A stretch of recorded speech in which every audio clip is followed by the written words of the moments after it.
Okay, so welcome everyone. I'm Patty Skinkis. I'm the Viticulture Extension Specialist and Professor here at Oregon State University.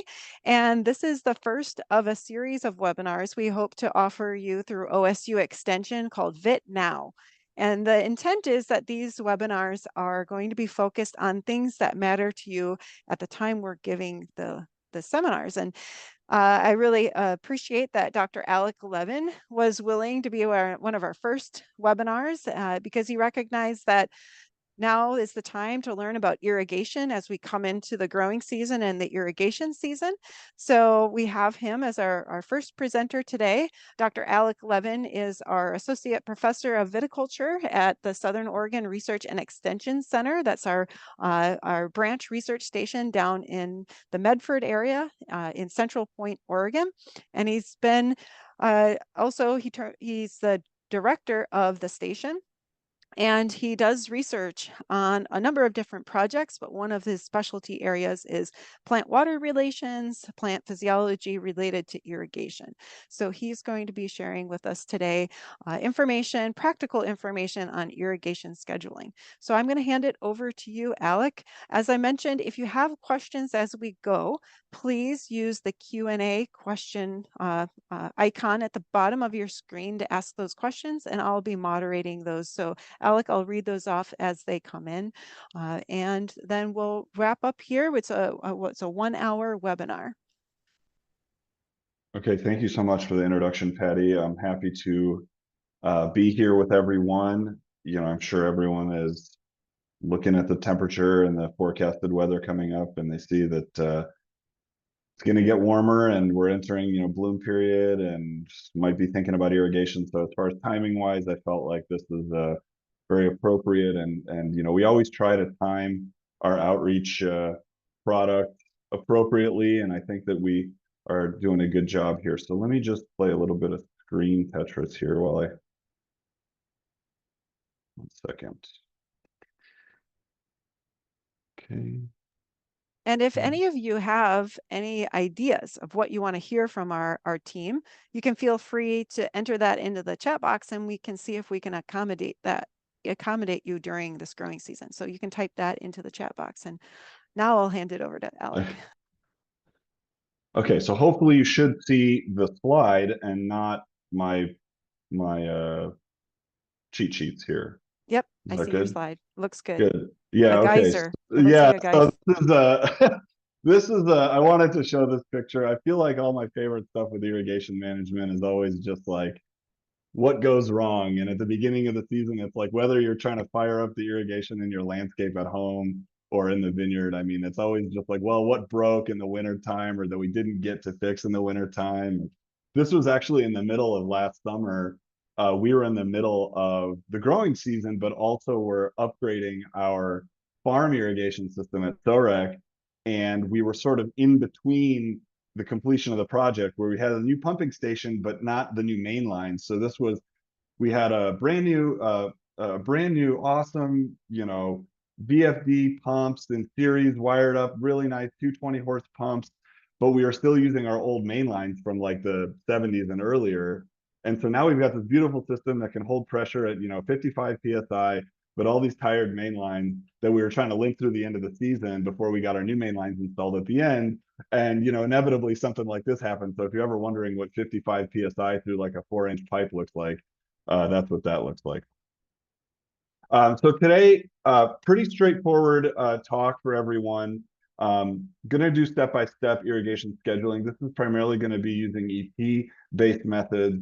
I'm going to walk you through how to make an irrigation schedule, and then at the end, we're going to have some guidance on rates for quality wine grape production. Well, everyone probably has heard of this quote, but if you haven't, here's Mark Twain, after touring the American West at the latter half of the 19th century, made this famous quote about, in the American West, whiskey is for drinking and water is for fighting over. So I think that that's appropriate when we think about water in the West. With irrigation management, it's no different than pest and disease management or nutrient management. You're always going to, it's any sort of agricultural practice, is that how much of it and when do we do it? Grapevines respond to water no differently than any other C3 plant. You can see here some really stressed, not happy vines on the right. And this figure here is just showing photosynthesis, carbon assimilation rate as a function of stomatal conductance. So how open are the stomates, the little pores that regulate gas exchange in vines. And so as the vine gets drier, we're moving from right to left on the horizontal axis, stomates close and photosynthesis go down. So it's just to illustrate that when vines get dry, they don't like it. When we think about managing irrigation in the vineyard, I want everyone to think about irrigation is, there's a lot of things that go into producing high quality wine grapes.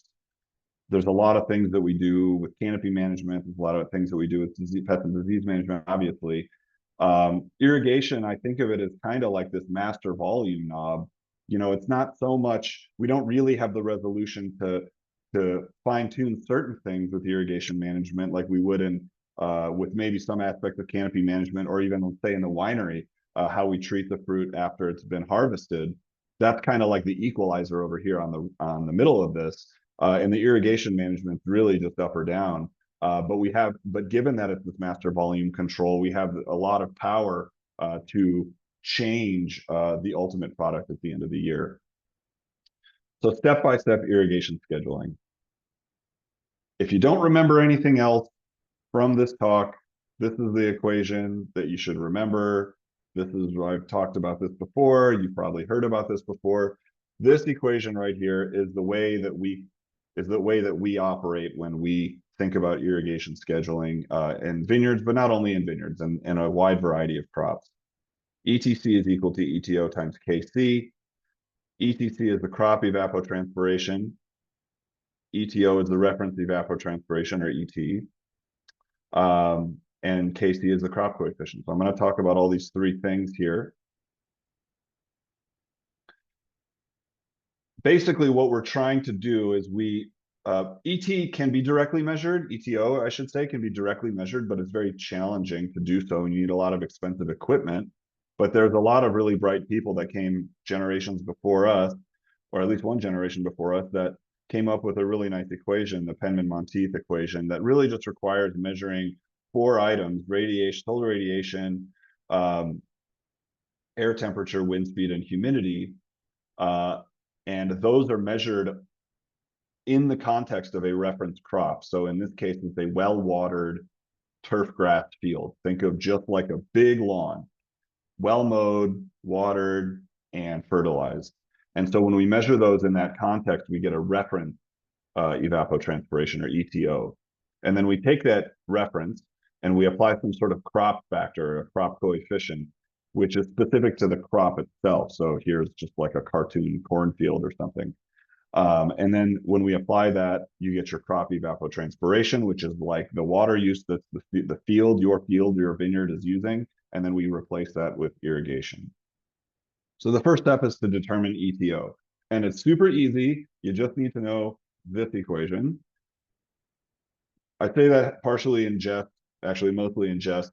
Really, I'm showing this not to say like, oh man, we're so smart and look at this equation, but to highlight that the two main factors that drive ET are solar radiation and vapor pressure deficit, or VPD. So this is just how much solar energy is hitting the leaf and what is the gradient, how dry is the air relative to 100% humidity. If you look at these two figures, what we're showing here is a diurnal course from, midnight all the way to midnight on both, midnight all the way to midnight, left to right. And on the left figure, we're showing net radiation on the left axis and ambient temperature on the right axis. And you can see that the sun comes up and it stays in the sky and then it comes down. Temperature, it gets warmer, a little bit warmer in the afternoon, obviously, and then it gets cooler.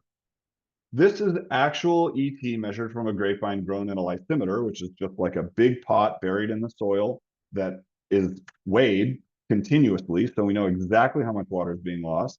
And you can see that overall, the water use of that grapevine is highly correlated to the net solar radiation, not so much the temperature. Although you do see a little bit of a hip, a little bit of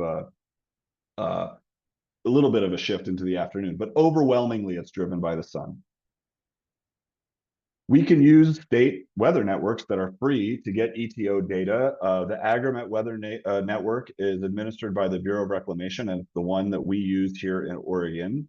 There's a link there with a QR code if you're so inclined. And of course, this will all be available to you afterwards. But the Agromet Weather Network has been around since the early 80s. And the good news is that this year, we got 30 new stations in Oregon. So this is a map showing all of the existing stations and all of the new stations that we're getting. Most of them, I believe all of them, have been installed already. The existing stations are the red circles here. When I started here at OSU in 2016, the only one in our vast Southern Oregon region was the one here at Thorek in Medford. And we had nothing else. In 2018, we got one in Roseburg.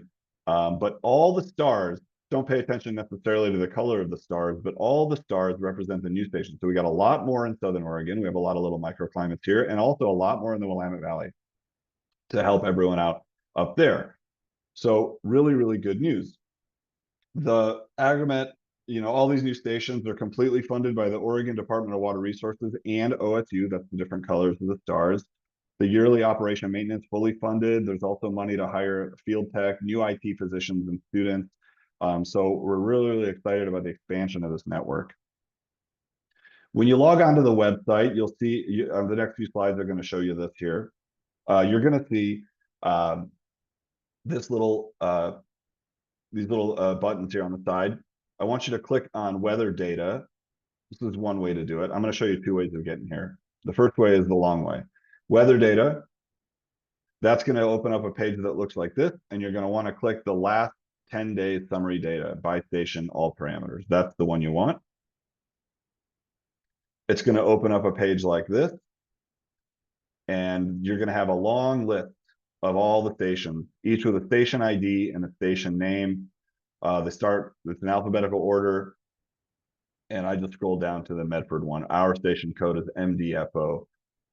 When you click on that four-letter acronym there, the link in your browser window is going to be this right here, and you'll notice that the station ID is right here at the very end of the URL. So you can just bookmark that, or if you're using some sort of other processing software to download the data, this is the link you want. But in any case, what it's going to do is it's going to open up something that looks like this. And this is actually going to show you 10 days. And there's I didn't show it here, but there's a slider that goes left to right. So the data they start somewhere. They don't start with ET. They start somewhere else. And then you got to slide over to the right to find them. And you'll see 3 ETs. I want you to focus on the grass ET because that's the standard that we use for vineyard irrigation scheduling. And typically irrigations are conducted on a weekly basis or scheduled on a weekly basis in vineyards. So you're going to look back in time a week, and you can add these up yourself, and you can get to 1.4 inches. For example, I pulled this yesterday. So the idea is like you come to work on a Monday, you go back from the previous Monday through Sunday, and you add up your daily ETOs. Here is 1.4 inches. Now that's the long way of doing it, if you like to see what the daily values are. And of course, you can peruse all the other data products that they provide as well, temperatures, etc. A faster way of doing it is you click on this crop water use button. It opens a page that looks like this, and then you click on this crop water use chart at the very top. It opens another interface, looks similar. Again, everything's alphabetical order. I went all the way down to Medford, and you're going to want to click on this MDFO 5-day. And this is going to open an ancient looking page in your browser that looks like this. And what you want to look for here, it's like this ASCII, space delimited or whatever readout with a bunch of crops and all this other information. But the focus here, I want you just to look at lawn, because that's the number we want. And the column that we want is 7-day use, and look at that 1.4. So it just totals it up for you based on the day that you pulled it. And I pulled it yesterday, June 4th. Similarly, here's the link to that. I basically have this URL is bookmarked for my station in my browser. So I can just come to work and click on it, and then I get this. The one downside, now this I will say right off the bat, this is the last we're going to show anything from this website. The Agromet website is not particularly intuitive to use. I have been in discussions with the program coordinator, and the expectation is that with this influx of new funding, not only for the new stations, but the new IT support, is they're going to be working on making this website a little bit more user friendly. And although as useful as this link is for this text file that you can just find the number really easy, it does not render very well on your cell phone. So that's an unfortunate downside to that. One thing that we're going to try to do here at SOREC is put up some historical ET data. Last year or something like maybe the year before that, there were some issues with data transmission from our weather station. They were resolved fairly quickly, but it was in the middle of the summer, and I was getting phone calls about like, well, what's going on? The ET numbers aren't coming up, and what is the number? And so what you can see is here's 30 plus years, I think, of reference ET data every single day of the growing season from April 1st through October 31st. And the smooth line is just the average. And so what you notice is that most of the irrigation season, in June, there's some variability in terms of the vertical scatter of these data points. But as we get into July, the vertical scatter and in August is not so high. So what we'd like to do is post some of these historical values on our website so that if for whatever reason something happens to the weather station transmission for the data, that you can at least reference those historical values, and they can be pretty useful and pretty good estimates, at least during the high irrigation season. All right, next we're going to determine the KC. So we got the ETO. Next thing, we want to think about KC. And the important thing to emphasize here is that the KC depends on the stage of crop development, the degree of the cover of the crop, covering the soil, I should say, the height of the crop, and the canopy resistance. You don't really have to think about that too hard, but it's just what it is. The equation, of course, predicts, this equation predicts ETC under standard conditions. So that means that the crop is well watered, optimally fertilized. There's no insects or pests chewing on the fruit or the leaves. There's no virus. Everything is sort of optimal conditions. And reliable crop coefficients really should take into account the following items: the seasonal growth of the canopy in the vineyard, the final canopy size of that grapevine, which is typically a function of the trellis and the cultivar vigor. But in Oregon, we're pretty lucky in a sense because so many of our vineyards are VSP and tightly hedged. It's almost a non-issue in terms of the variability there. And the row spacing, of course. Obviously, the greater the row spacing, you have more canopy cover per acre and more water use per acre. So in 2007, Williams and Ayers published a seminal paper that basically showed that the crop coefficient for a grapevine is a very strong linear function of the shaded area that is cast on the ground by the canopy at midday. This work was conducted over the course of 2 seasons using that same weighing lysimeter where they could directly measure water use. And they did some interesting manipulations. The canopy itself of the vineyard, the trellising system of the vineyard, I should say, was just basically a California sprawl style. And they built this kind of arbor around the vines that were growing in the lysimeter so they could articulate and sort of position the canopy up on the arbor during the growing season and then down. So that was the way that they were able to create this huge range and shaded area. And then they could directly measure the water use. And let me tell you, as a researcher, R squared of 0.95 from field work is pretty incredible. And the slope of this line, this 0.017, is actually highly conserved. If you look at the same relationship across a variety of different crops, you get a very similar number. So there's some physical truth to that. Here are some modeled crop coefficients of a VSP trellis on different row spacings. And so there's a couple things to point out here. The crop coefficient changes over time, of course, as the canopy develops and grows. This is shown as a function of growing degree days.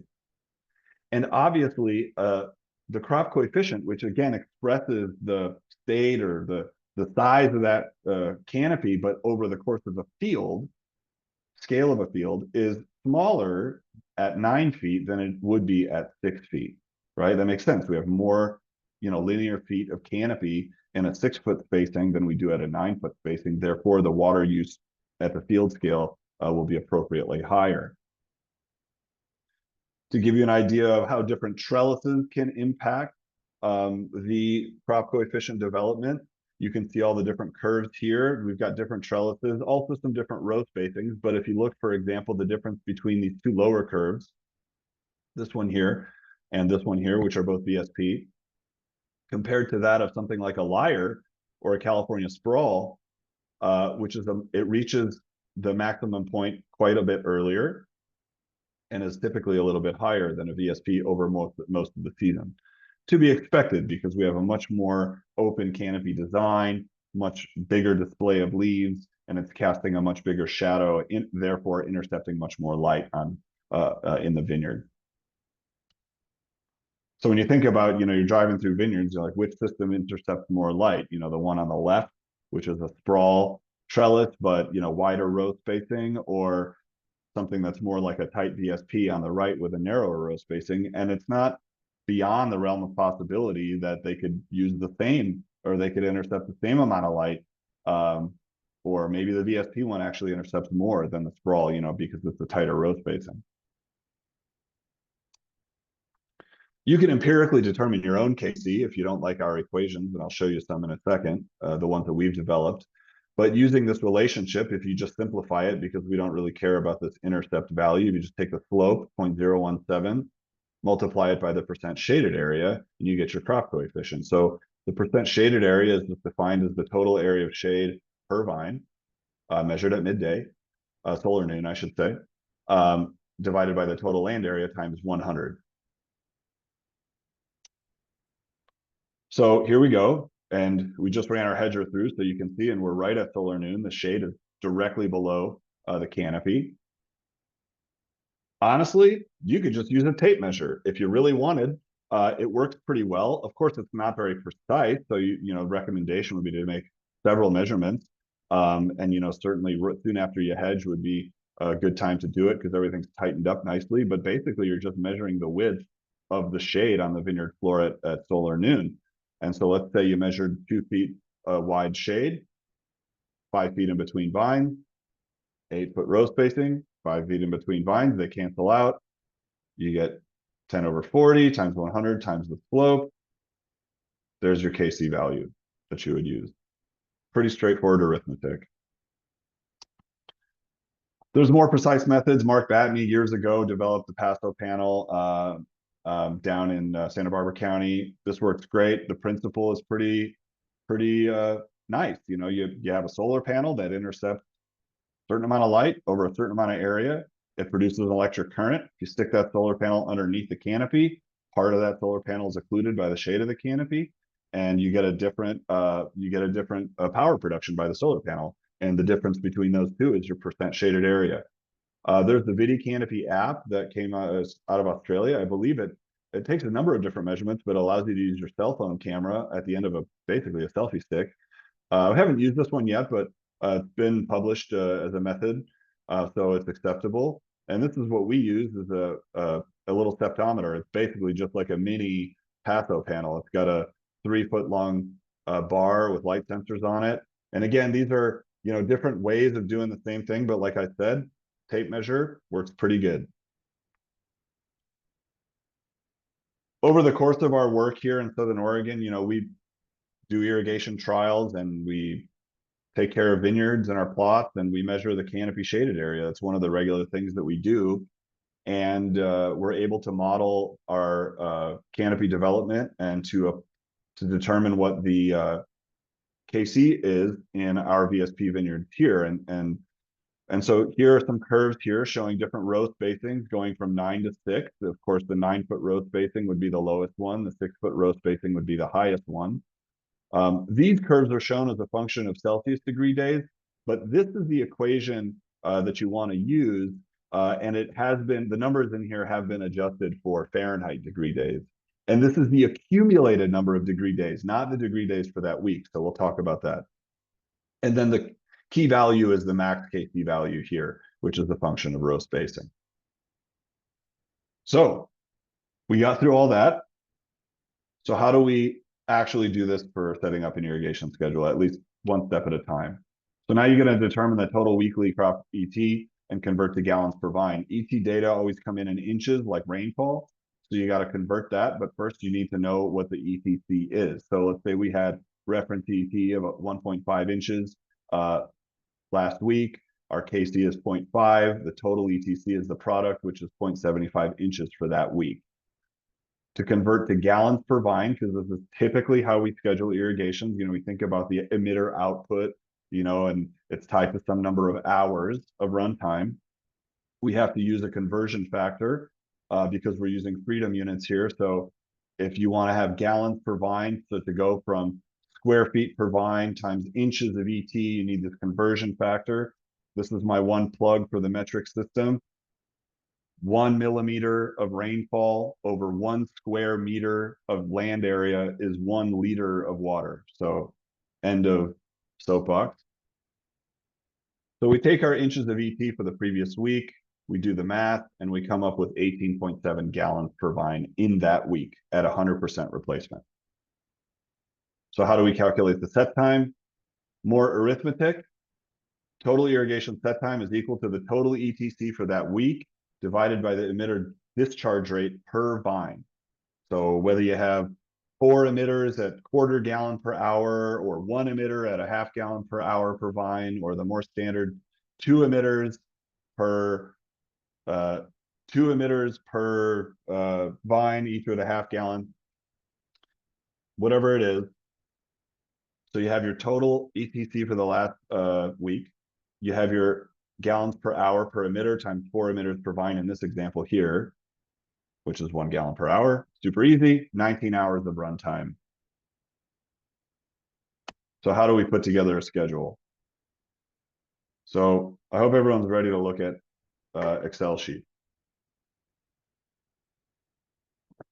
I think the day that I made this sheet, I discovered the conditional formatting feature of Excel and got really excited about it. So that's why there's a lot of colors here that all depend on the column. But anyways, this is an irrigation schedule from one of our vineyards last year. Across the top, date, day of year, field notes, very important. I'll talk about that. Weekly degree days, cumulative degree days, crop coefficient, ETO, ETC, gallons per vine ETC, precip, effective precip, soil water content, deficit percent application efficiency, and pump runtime. We'll talk about all of these. So the first thing you want to do is set it up however interval you want, but typically we do it weekly. Again, always make sure to include a column to input any field notes. And this could be anything from phenology dates like we've got here, or oh, the pump broke or something like that, and we didn't have irrigation this week. These are all very helpful when you go back. It's just like having good fertilizer records and pesticide records, obviously. You want to input your weekly growing degree day data from the weather station nearest you. And you accumulate these on a weekly basis, or if you have a way of just punching it in as a cumulative number going forward in time, you can do that too. Here I'm doing both. I'm inputting the weekly amount, and the redder it gets is the hotter it was. And then I'm just accumulating it over time here in the second column. Then you can calculate the crop coefficient using the cumulative, growing degree days and the equation that I showed you. And this is an 8-foot row spacing, so our max value is 0.42. And it's just interesting to show, it starts slow and then it ramps up pretty quickly. And basically by end of June, early July is when we've reached our maximum value. And that really does fly with when, our canopies are above the top wire, and they're quite a bit above the top wire, and we hedge them back. And it's usually correlated to about 1,000 degree days in Fahrenheit units. Next, you have a section in your schedule for ET data. So you input the weekly reference ET that you pull from the weather station. You multiply that number by the crop coefficient to give you your crop ET. Again, this is in inches. And then you do your conversion to convert it into gallons per vine. Again, the gallons is tied to the number of hours that you would run the pump. Question that always comes in, more so from my peers up north, less so from my peers down here. how do you account for in-season rainfall? You've already said, here in Southern Oregon, basically by the time we get into our irrigation season, it doesn't rain very much. We don't have to think about this too much. But every now and again, it does rain a decent amount that we do have to account for. So when we talk about in-season rainfall, it's anything after bud break. Not all of this is stored in the root zone and available to the plant. And this gets more important as we get into the drier part of the summer. And so in irrigation scheduling, sort of more global consideration irrigation scheduling, we talk about effective rainfall as the portion of rainfall that's taken up by the soil and stored in the root zone that's available to the plant. And the calculation for that is that the effective rainfall is the actual rainfall minus the first quarter inch and then multiply by 80%. So another way of saying that is it's 80% of the total minus the first quarter inch. I don't know if that was more or less confusing than the equation. So we have our weekly total precipitation that we put in here, again, pulled from the weather station. And you can see we didn't really, this is 2023, we really didn't get very much, especially when you consider the effective values. We didn't really get any effective rainfall. We got a ½ inch here in early May and then nothing until 21/100ths in early September. And then by the end of September and early October, that's when we got our first, I would say, substantial amount, week after week. So, and then you can calculate the difference between the weekly crop water use and the weekly effective rainfall. It would basically just be like this ETC column minus the effective precip column. I'm not showing that here because all of those calculations are internal, and I was trying to do my best to keep the number of columns to a minimum here. The next question I always get is, how do you account for stored soil moisture? Sort of like, when do you start? When do you start your irrigation schedule? Shouldn't we wait till the soil dries out a little bit? And the answer is yeah, absolutely. Just a quick review on terms when we talk about soil moisture, that you can think about the soil profile as like a bucket. When the bucket is, or when the soil is saturated, the bucket would be overflowing, or let's say running out the bottom, right? So saturation means that the soil matrix cannot hold any more water, and you get that gravitational water that drains, that leaches out or runs off the surface. Once that is all done, there's no more leaching, no more runoff, you're at field capacity. That's as much water as the soil can hold. Permanent wilting point does not mean that there's no water in the soil. It just means that there's so little water in the soil that the matrix potential, or the physical forces that hold those water molecules to the soil particles themselves, are so strong that the plant cannot access that soil water solution. It does not mean that soil is completely dry. That never happens in the field. That only happens in the lab when we dry the soil out in the oven. So the available soil water in the root zone is that which is the difference between field capacity and permanent wilting point. And actually, for irrigation scheduling purposes, it's really that first decent chunk of water. And I say decent chunk because it kind of depends on what you decide ultimately you're okay with. Now, traditionally, this readily available water, the water that's easy for the plant to get, is about 50% of the total available water in the root zone, meaning that it's pretty easy to get the first 50%. After that, the plants really start to struggle and succumb to some water stress. And in fact, it's not like an on-off switch. They probably start to succumb to water stress before they get to the end of that first 50%. And sometimes this is referred to as in the sort of converse perspective, where it's like readily available or the maximum allowable depletion. How much water are you okay with losing before you want to initiate your irrigation schedule? So 50% is a good number, but it could depend. It could be anywhere from 35 to 65%. So that's in the soil profile, but where are the roots, right? Because the roots are the organs that are going to access that water. And I certainly won't convince everybody today about where the roots are. Grapevine roots are extensive. They grow quite deeply. There are no shortage of stories and anecdotes about, oh, I found a root, 30 feet away from the vine, or, 30 feet down. But the point of this is to illustrate and to remind everyone that a vast majority of all of the grapevine roots, whether it's an irrigated vineyard or not, are found in the top 3 feet of the soil. This was from a meta-analysis that's almost 20 years old now, looked at 200 soil pits, wall profiles, 40 different species, and hybrids of Vitis, Muscadinia rotundifolia as well, irrigated, non-irrigated, and this was their sort of end result as far as where the roots were. 63% of the roots are in the top 2 feet of soil, 80% of the roots are in the top 3 feet of soil. So basically, if you think about, let's say, the top 4 feet of soil, that's where probably, 95% of the roots are. But we typically use 3 feet functionally for our purposes. Then you're going to want to figure out how much available water is in that soil. You can do it at your site specifically, and I recommend that you do that. But to get a ballpark figure, you can go check out the USGS's Web Soil Survey.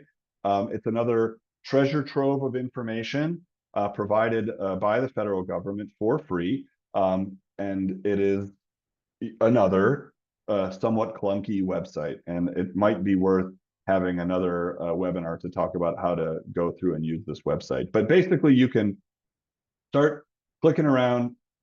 Here's like what a product of that survey looks like. These used to be in big binders at experiment stations with black and white images and all the soil series, all the soil information you could ever want, chemistry, physical properties, but you can you can find the information about how much soil or how much water is in the top 3 feet of your soil.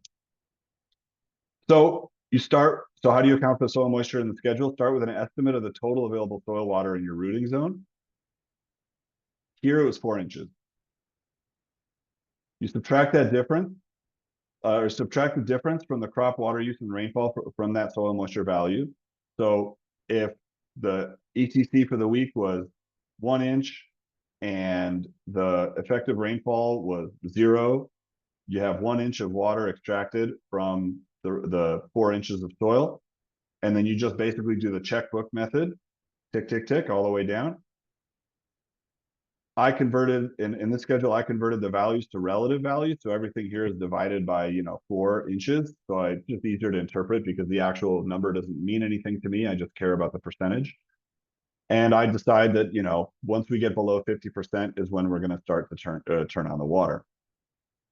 And that's why they just go to NAs at this point, because I'm not concerned with soil moisture anymore.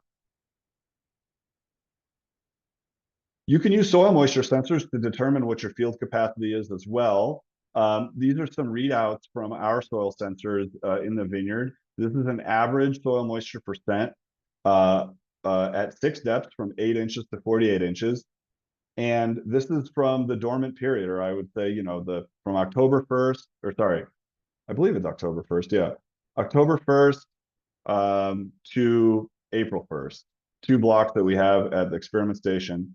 And you can see that it was dry before there was some rainfall, and then they were still kind of dry, but then the soil moisture started to increase over time, and then it started to not increase anymore. There'd be big rain events that would trip the sensor, and then it would drain away, and it would come back to some number. And so you could say like, oh, it looks like field capacity as we're getting close to the beginning of the year is this number. Again, the number itself doesn't matter. This is field capacity. And then so 50% of that number is this other number. In this case, let's say 40% on the sensor itself. So now I know that when I look at the sensor readout, that's the number that maybe I would key in on before I think about starting to irrigate.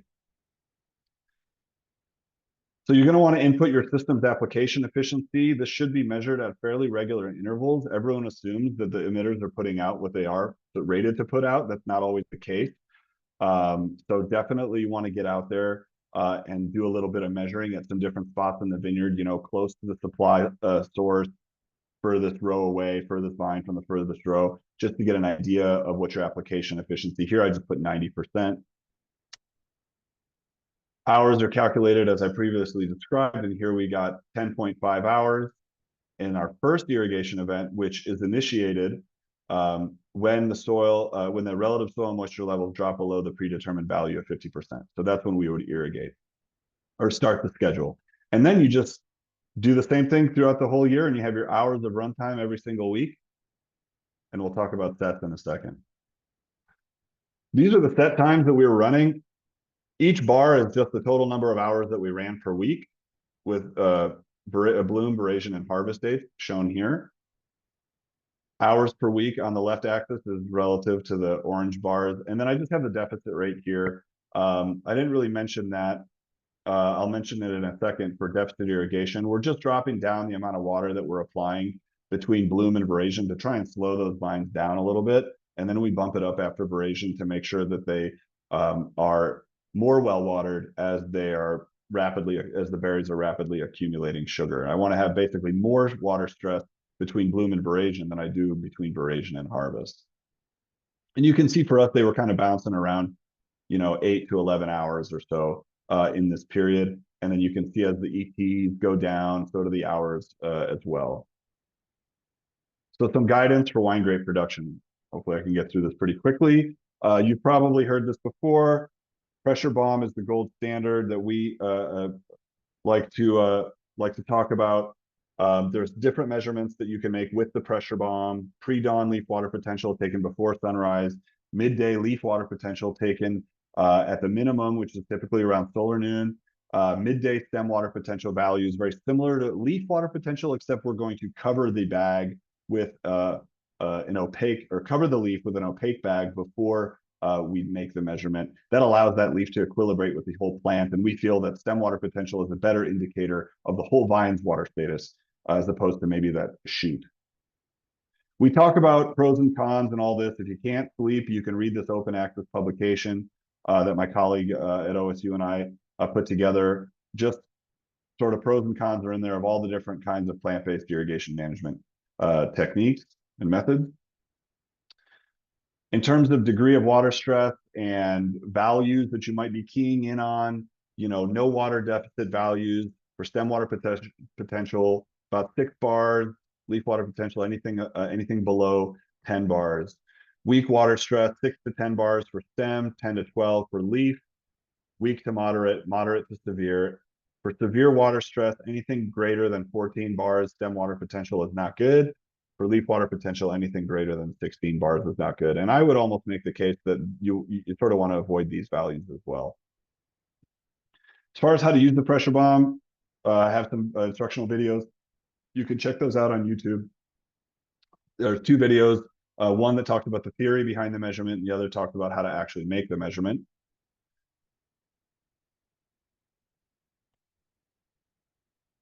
Why do we use the pressure bomb? Well, I mentioned the irrigation schedule and using the checkbook method, and there's a lot of assumptions about ET and soil moisture and the like. Basically, you use that checkbook method. The way that I like to use it is it allows you to kind of not have to worry so much until you get pretty close. So once you get pretty close to that value, that maximum allowable depletion, that's when you might say, look at your soil moisture sensor. And maybe the week after that, you might go out and actually start making measurements with the pressure bomb to see how close you are, to actually use the plant as the ultimate determining factor, because that is the gold standard. And so here, the irrigation schedule in this example, these are stem water potential values bouncing around. The plants are getting drier here as we're getting into June and early July. Irrigation schedule said that we should irrigate here. We were making measurements of the pressure bomb, and they still quite weren't that dry until they got below 6 bars here, or above 6 bars. And they got past the threshold that we established for the plant, and that's when we turned on the water. So we were able to save 2 weeks of water just by using the pressure bomb in this example. Of course, the timing of water stress is everything. Grapevines have a 2-year reproductive cycle. So water stress that's experienced by the vine this year at certain times of the year, particularly between flowering and veraison, can negatively impact the bud fertility the following year, let alone the berry size and yield in the current season. So if you get really behind on water and the vines get super stressed this year, you might still be reaping those impacts next year. In terms of yield maximization, they don't really get any more fruit on them. The crop is not any heavier after 75% of ETC replacement. And this is data from my PhD thesis where we looked at, all these years and different irrigation treatments and 17 varieties of red wine grapes, and everything had the same pattern where it was basically maxed out at 75%. Phenology specific goals that you might be targeting. So for pre-veraison goals, bud break to set, you really want to avoid any sort of deficit prior to bloom to make sure you establish a healthy canopy and promote good bloom and fruit set. Set to veraison, you want to impose moderate water deficits to control berry growth, if that's your objective, let's say in red wine grape production, and slow down the canopy as well. Veraison, water stress, you want to make sure you supply enough water to get to maintain that canopy and have good photosynthesis until you get to about 100 to 110 days after bloom, which is when we're getting pretty close to harvest. And then post-harvest, you really want to avoid deficits. We don't need to irrigate very much after harvest, but we still should once that fruit comes off. It's also a really good time to not only refill the soil profile, but do some post-harvest fertilization as well to rebuild those reserves. So when we talk about recommended levels for whites and reds, you can think about irrigating them a little bit differently if you have that sort of resolution. Rates of irrigation here for each are shown for different phenological periods, bud break to berry set to veraison. Now, you might not actually be irrigating at any of these if the vines don't need to be irrigated. But if you did need to irrigate, this is what I would do at these rates, and I would be looking for these sort of values for leaf or stem water potential as sort of things to keep in mind. Soil moisture sensors cannot tell you how much water to apply, but they can tell you how the water moves in the soil profile. They can tell you how long you need to run the irrigation set before you get the water to the proper depth, where the roots are. And that can help figure out, if you say you got to run the irrigation for 20 hours this week, how many sets do I do? Do I do one shot of 20 hours? Do I do 2 shots of 10 hours?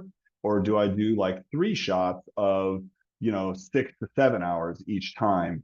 And this is a slightly busy chart just showing soil moisture, soil water content at various depths. Those are the different lines.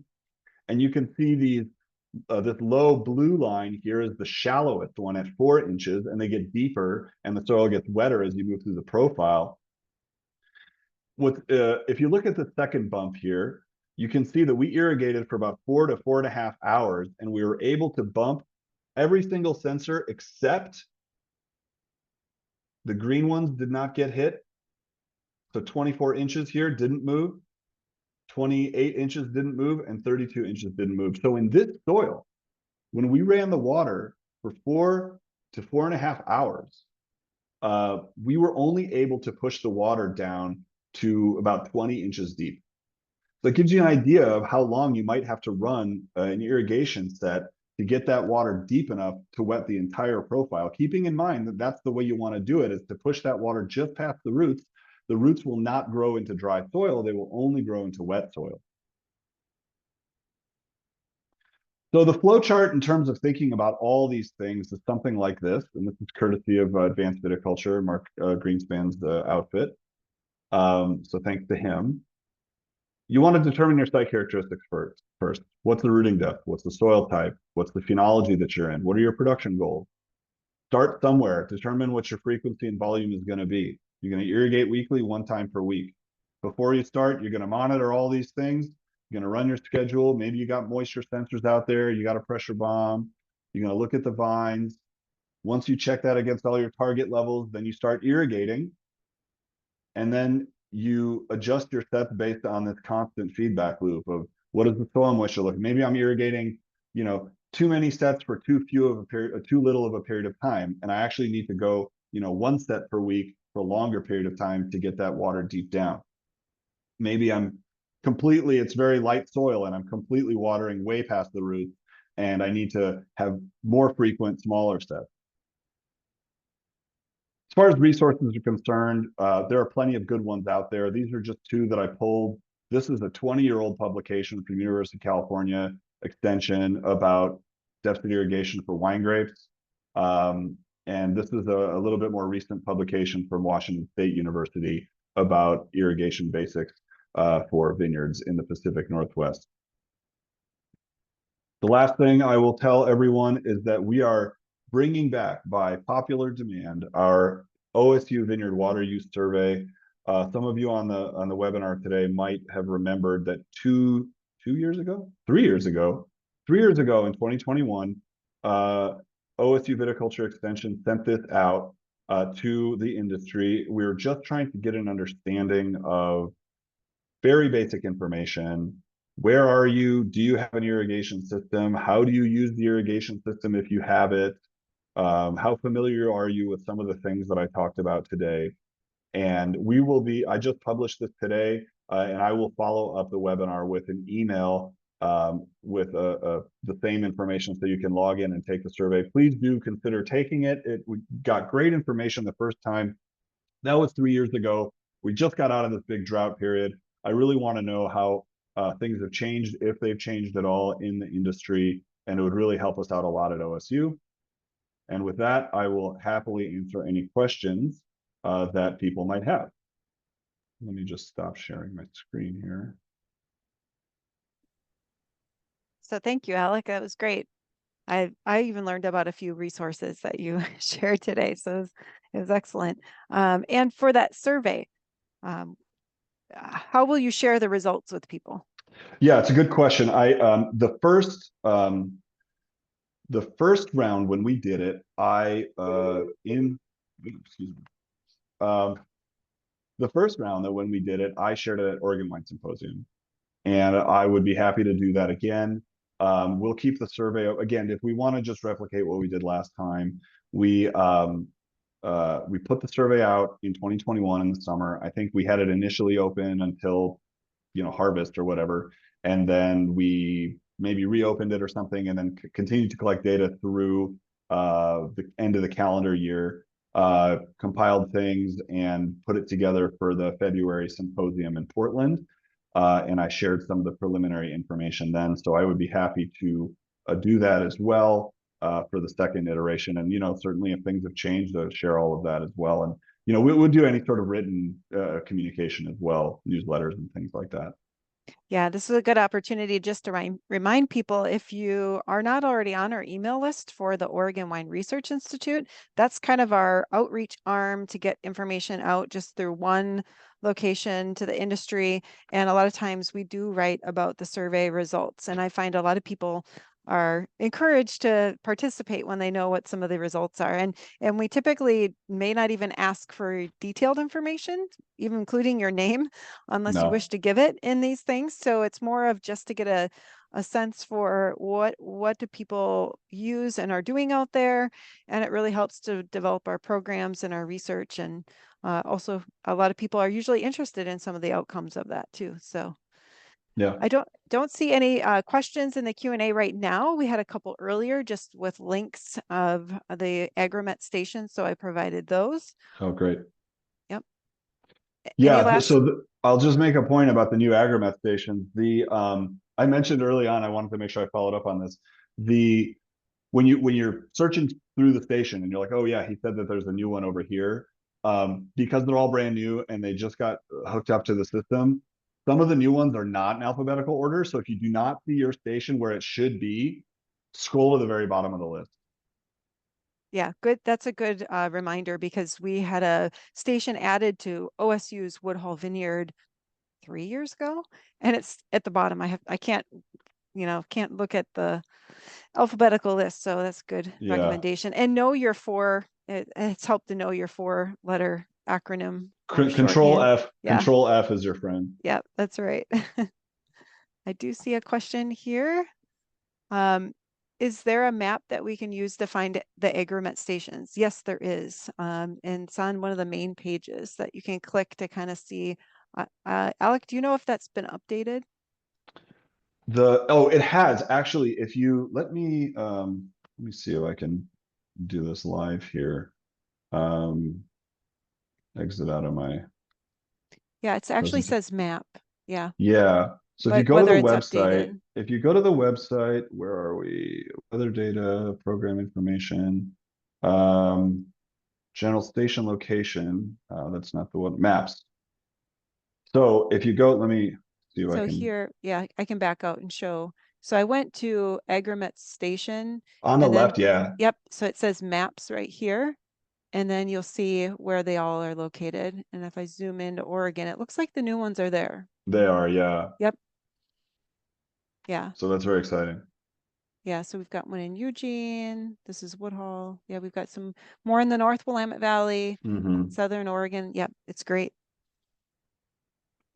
Yeah, and at some point too, I'll probably pen up a newsletter article that sort of shows once we have more data from this growing season that just kind of shows how different some of these places are um, in terms of some variables may be very different, like rainfall probably very different, temperature may be a little different, and then ET could be not that different. So that's some kind of we sort of see that around the Rogue Valley at least.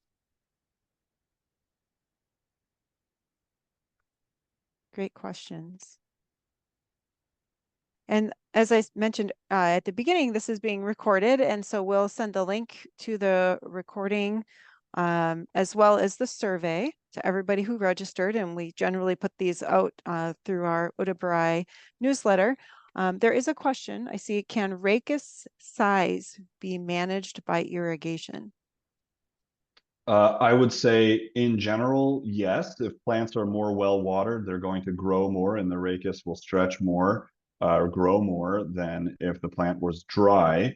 Um, Here in Oregon, we rarely find ourselves in a place where we have such severe water stress during bloom that um, we're concerned about that sort of thing.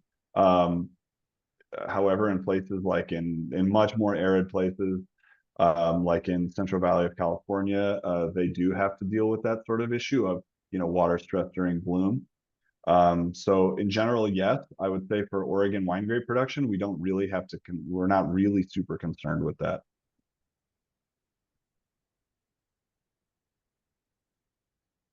All right, last chance for questions.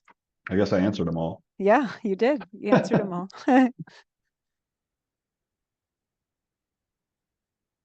All right. Well, I'm going to stay on time here, and we just have Wonderful. one. And again, thank you all for joining. Thank you, Alec. You can give a virtual applause to Alec. It's great to have these presentations that are very practical and user friendly. So thank you again, Alec, for making the time. I know it's a busy time of year Yeah. for us researchers and those of Yes. you in the Yes. field. And stay tuned for more sessions like this, 1 hour webinars on topics of interest. And feel free to let us know what you're interested in hearing about. Thanks, everyone.